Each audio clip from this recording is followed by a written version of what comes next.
Today is, what is it, October 11th of 2023. Last year we had a mid-season check-in with Coach Collier of Georgia Tech Volleyball. So it's like, why not do it again? The team's doing great. We'd love to hear how they think they're doing it. So, Michelle, thanks you so much for coming back. Yeah, no, thanks for having me. I just want to start by legit just reading the schedule because I think it tells a lot about the consistency y'all have. Um, Starting in Tampa, you beat South Florida convincingly, beat Penn State extremely convincingly for that, beat Ohio State twice in a row in their home building. I was actually in Ohio during those matches, but just not in Columbus. So I'm really mad I wasn't Oh, actually at those shoot. matches. Good Um, atmosphere. it seemed like it was. Then go down to Tallahassee for, let's be honest, not the same level of competition, but at least you take care of business there in front of 13 people I counted in the stands. You could literally count all of them on the feed from Yeah. TV. Um, a big day in McCamish that didn't end as we may have wanted, but then you clean up with Howard, you clean up with San Diego. ACC play starts, roll through Clemson, roll through NC State, get through VTech, a nail biter at Wake Forest, another nail biter at Pitt, and then a third straight nail biter at Virginia. Um, so I mean, when you hear just how the season has flowed, what's stuck out to you so far through what is it, 16 games? I think mainly our resiliency and our ways to end the matches most often the way we want to end the matches with a Right. win. So, um, we've played all kinds of strength and weaknesses, teams, environments, road trips, hotels. I mean, there's been a lot thrown our way, and we've responded. And they've performed well, and we found a way collectively uh, to get the W.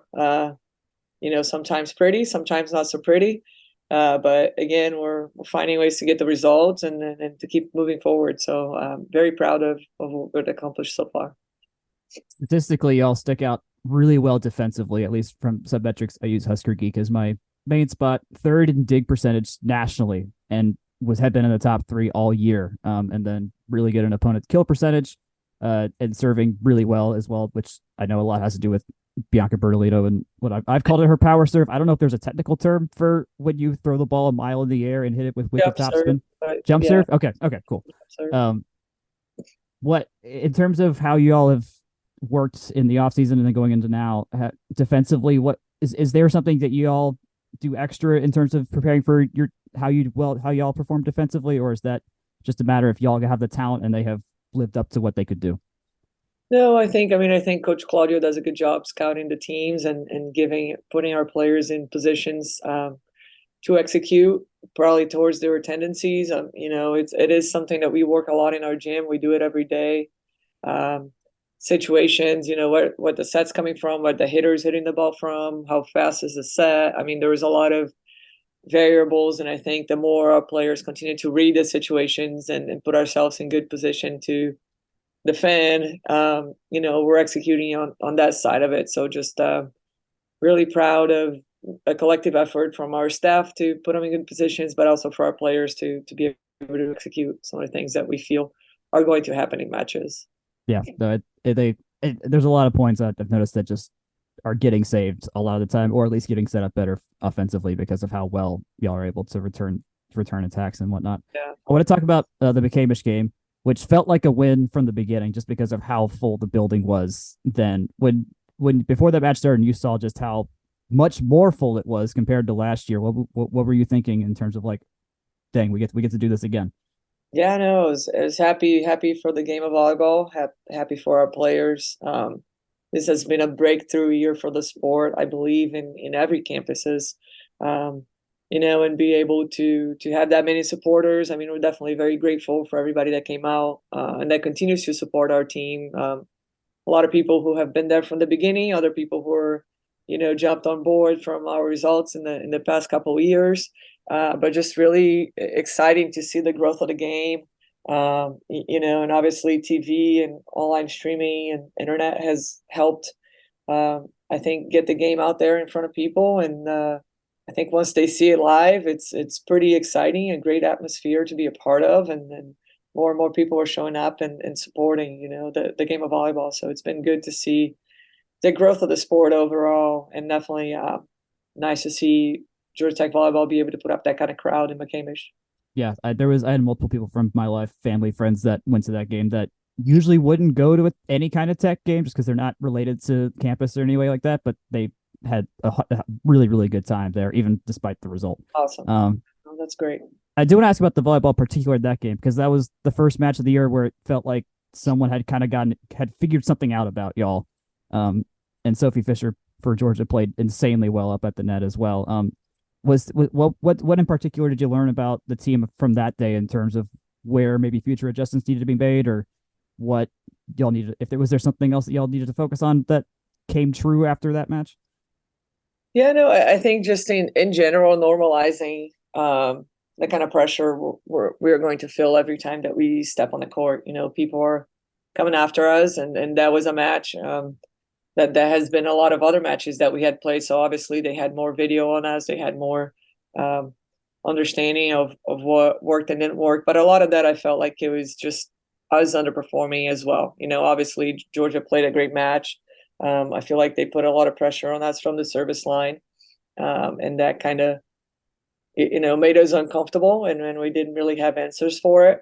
But I also feel like we underperformed a lot in a lot of things that had been working for us, and being able to, a lot of our players had matches that were way below, I think, their average of what they've been playing and performing. Whether that was nerves or just not locked in or not. I think mentally, in my case, I think physically we prepared. We knew what they were going to do, but I just think that maybe the environment and everything else, the distractions that were going on, maybe we weren't mature enough to handle that kind of thing. So it was a growing moment for us, understanding. Yeah. We obviously played in gyms full of people before. We played at Ohio State, who was full. We played at at South Florida with 6,000 people, and we played Penn State, and so I think again, just a match that we needed to be better mentally than we were. I just think that Yeah. our mindset wasn't where it needed to be, and because of that, we definitely underperformed on the things that we know how to do. So I think that just understanding that and being able to get back to the gym and work and get better, it's part of it. So we didn't put too much weight on it. Didn't try to make this a big deal. Is just that, hey, we got to keep getting better. People are going to start to know us, and we got to keep leveling up, and developing our players and growing the game. So it helped us just, I think, lock in and go on to Yeah. the next thing. Purely from an entertainment perspective, do y'all notice the swim team when they are in their uniform after the first set? I'm sure they noticed, and we joke around because we're like, hey, after the first set, the second set, we were facing them. Yeah, yeah, Well, sorry to go downhill, but no. Joke aside, I mean it's awesome. We love their support. I think that's a fun tradition that they have, and we've won plenty of matches when they did that. So I don't know yeah, that yeah. that's the thing, and we hope they continue to have as much fun as our matches, and it is to have them. So it was always a fun moment. It adds a lot of flavor to that match in particular. So it's Yeah, for sure. absolutely a fun part. I would ask some more technical stuff. I mean, I've told you before, but just so people know, I did not play volleyball growing up, but I'm learning more and more about like the formations and positioning and stuff like that. And I think a big thing I've noticed this year is when you switch out your starting setter and put in Smiley Manyang in a different setter, 5-1 versus 6-2. Is that the terminology correct Uh-huh. there? Okay, Yeah. cool. When you make that change, are there certain points in a set you're planning to do that, or are you feeling out a set before you decide to make that switch and let that roll for a little bit? Yeah, I mean, there's a lot of variables there of why or when we would do it. Obviously, historically, we've played a 5-1, but we always have had, very dominant, one or two very dominant players, and it depends, and I feel like now we're very even. We don't have somebody that's over dominant, but we also have three people that are very balanced. But we also had more experience in the middle. This year we don't. So it's to kind of try to spread out, balance our offense, make sure that we have more options offensively, and we're also trying to score more points defensively, right? So putting up a bigger block. A lot of times it's one way to attack a team, and so if you're not scoring as many points offensively as maybe you were before. You need to find ways to score those points somewhere Right. else. And so the 6-2 has been a great option for us on that. Sometimes, we're match up with a big hitter out there who maybe against our setters, we're not defending them as well. And so putting up a bigger block there, drawing some more attention for their block to that extra hitter and being able to free up and make it a little more comfortable for our middles, and even for our outsides to score points. And so it just really depends on what's happening, how the game's flowing, where are we scoring points? I mean, it's great to have that option. It's been a great resource for us that maybe in the past we didn't have. Yeah. So it's been great to add that extra to our options of how we find ways to win matches. Watching Man Young come in and seeing her attack is easily one of my most favorite points of the match because it doesn't seem like she misses all that often either. Like she finds gaps really well. And I would Yeah, love to no, see. she's got a heavy arm, right? She terminates balls from that position, and Yeah. it definitely brings a different dynamic to what the other side has to defend for sure. Yeah. Um, man, every point I get with her is the best. Uh, I want to ask about the setting position because that's been a point of change recently as well. At what point in your mind did it feel like you needed to switch to Soares as your starter over D'Amico? I think Bella continues to be our leader. She is the player that has led our offense for a very long time. I think that she was just going through a little bit of inconsistency on her performance as of late, and Ilo has come in and done a little better job with in certain situations, and Bella's keep getting better and better. So I mean, I'm sure she's going to be back on the court soon and Yeah. continue to lead us. So it's just a part of the season. It's a long season. I think that players kind of go through ups and downs in their performance, and I think it's just probably not Bella's best moment here, but she continues Right. to get better, and I'm sure she's going to get back to the level that she knows how to compete and that she has taken us to compete at. And we're gonna, well, while she continues to do that and we collectively work to get her back to peak performance. I think that Elo has really come in and be able to take advantage of the opportunities that she has and help our team win matches too. Yeah. Between her not playing as much, even with Mogridge out for some time, it still feels like, at least from what I can tell, they still are very engaged in a match, even regardless if they're not playing as much or at all compared to when they used to. So I think that speaks a lot to how good your culture is too, that it doesn't matter what role they're filling in. They feel like they're still contributing or they know they're contributing at the same time. For sure. Everybody's is important and every voice makes a difference. Every bit of positive energy and encouragement and set of eyes on what's happening helps us win matches. So we definitely need to stay together. On Mogridge, obviously her being out, not great. But y'all have adapted. It seems pretty well here in terms of going as far as to using Callie Engelman, who I personally been wanting to see play for so long. But how have y'all changed how you use your middles when you're starting with Bozy and putting Pierce in the game more often and then Engelman on Sunday, or is it just plug and chug? No, I mean, I think Liv carried a heavy weight there. She was offensively just a go-to player, right? She moves the ball around. She's got a heavy arm. She was really scoring some big points for us in the offense there, and defensively as well. She's just a big presence. The way that she competes, and even from the service line, not a lot of people can connect. Right. How great she was and how many points we were scoring when she was serving.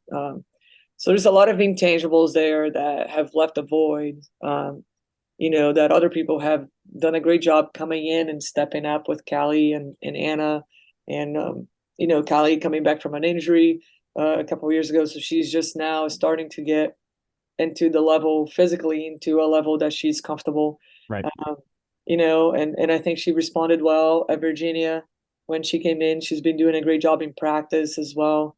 I think that Dee has actually stepped up also and taking a little more of that responsibility offensively Mm-hmm. that maybe with Liv she didn't have to carry that load as much. And Anna too. They're coming up. We need to have our middles involved. They need to be part of our offense if we want to compete against any team in our conference. And these guys need to continue to get better, to continue to kind of fill the void until Liv gets healthy and we see what happens there. But I think that they have really done a great job stepping up and taking on the responsibility, and again helping us find ways to win. Considering that happened at the front end of a long road stretch here, I think it speaks a lot to how great the depth is right now as well. I know you talked about this before with me that like, okay, maybe dip into the bench a little bit more than you had in the past. And it seems like that's kind of, it seems even more necessary to get through a match now too. Yes. Because none of these last three matches have been easy by far. On 15 sets in all in three different locations. So, how have you felt? I assume you've been quite reassured at the fact that you can use your whole squad to get a win nowadays. Yeah, I mean that's why they're here. Yeah. They all have a capability of being on the floor and making an impact for us.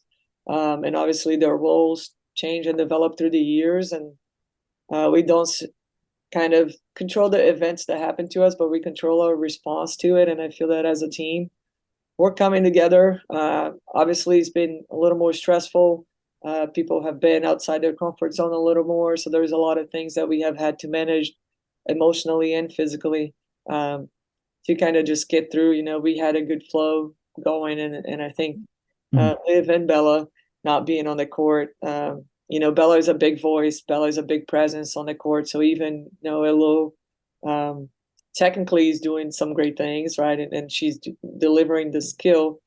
She's still not at the same level of leadership as Bella yet, Right. and the same voice. And so those are all things that are big voids in that small space. Right. And the same with Liv. Liv has got a big presence. She competes. She's got a great voice. From the service line, she was scoring a lot of points. So that leaves a big void as well. And so other players are having to come out of their shell a little bit and step up in some ways that they were a little more comfortable with those guys on the court. And so obviously it's growing pains, right? Right. And it's great that we always talk about it's almost like you have to change a flat tire with the car moving and you don't have time to stop. Right. Right. Yeah. And you got to get that tire on and you got to keep going. And so I think that that's where we are right now. Is our tires a little flat. We're a little trying to find our best flow, our best connection, our best matchup, our best performance. But at the same time, we're keeping the car moving and we're going. And it's been great to see their commitment to just figuring this out together. And everybody's taking a little step up. And I'm very proud of what we've been able to do, despite all the things that kind of the curveballs have been in our way lately. Yeah. I don't want to harp on the pit game too much, but I think that was very emblematic of what your analogy to there of like the flat tire getting flat at an inopportune time in the schedule here. Yeah. I was over the moon after the first two sets because it felt like, oh man, they might finally climb this hurdle that I know y'all been trying to climb for a while here. Yeah. And then the last three sets happened. I'll just put it that way. I mean, their talent is so good. I mean, Olivia Babcock was obviously one of the better players y'all have seen all year. Really entertaining, just from an entertainment perspective, to see on television. And they adjust well as well. Did that in hindsight, does that game just feel like a weird aberration where just nothing worked for the wrong stretch of time, or is that something where Pitt just had y'all's number again?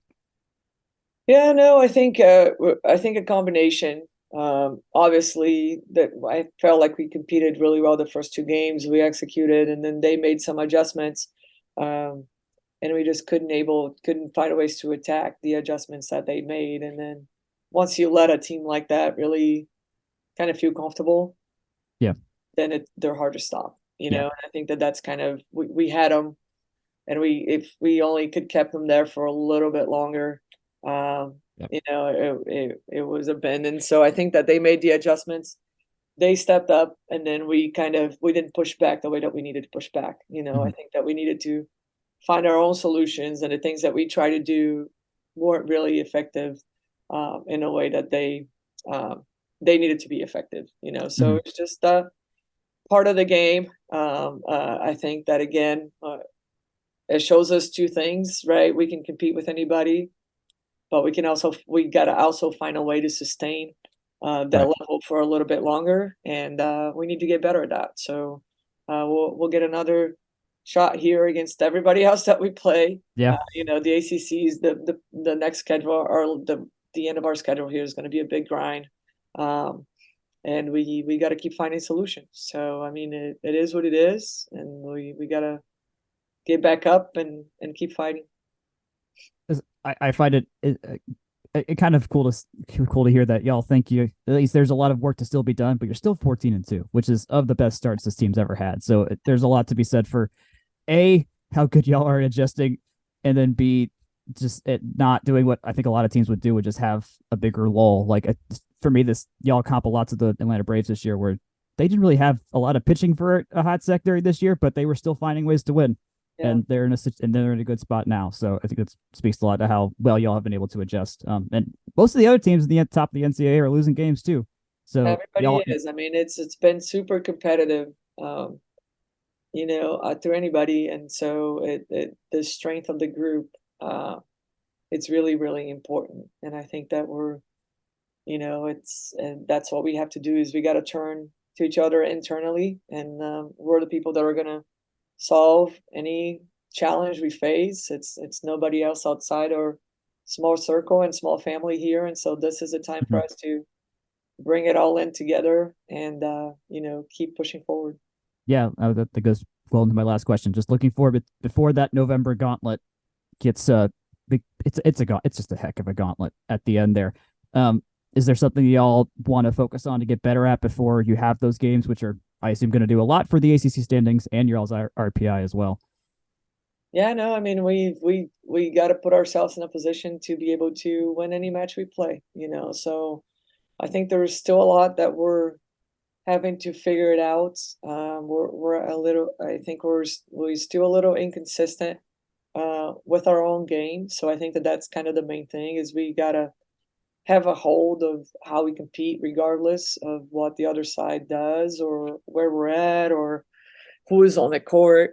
Um, so I think consistency is something that we've been striving for, since the beginning of the season, that we have yet to really be at a point where we say, hey, our team is going to show up at least at this level. And then from here, it's only Yeah, going to go higher. I feel like the gap is really big from every, our performances. It could be great and it could be something that gets us in trouble against anybody. And so we really have to, we got to keep obviously operating and trying to operate more up here, but bring the bottom up as well with our performance and yeah. what is the worst that we can play.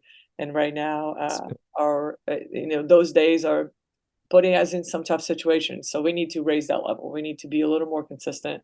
And that means everybody needs to get better. Everybody Yeah. needs to keep pushing forward. There's still a lot that we want to do with our season. And regardless of what we're navigating through, we have to keep finding ways, So I think that again, every day in the gym counts for us to get better. Florida State and then Miami this weekend, and then you play Florida, the state, and then North Carolina, the state, over the next 2 weekends. We'll be at all those games. It's going to be really exciting to see how y'all do and how y'all keep adjusting, which I think is becoming a fun story, at least on our end, of like, all right, what does it take to get through the ACC, not being at full strength the whole time? So Yeah, for sure. we're hoping y'all win everything 25-0, which I know is totally going to happen. But in the meantime, thanks a ton for hanging out with us. Yeah, no, I appreciate it. We're glad we're home. We're gonna need everybody's energy here because it'll be a tough stretch here with this next four teams. For sure. All right. Thanks a ton. Thank you.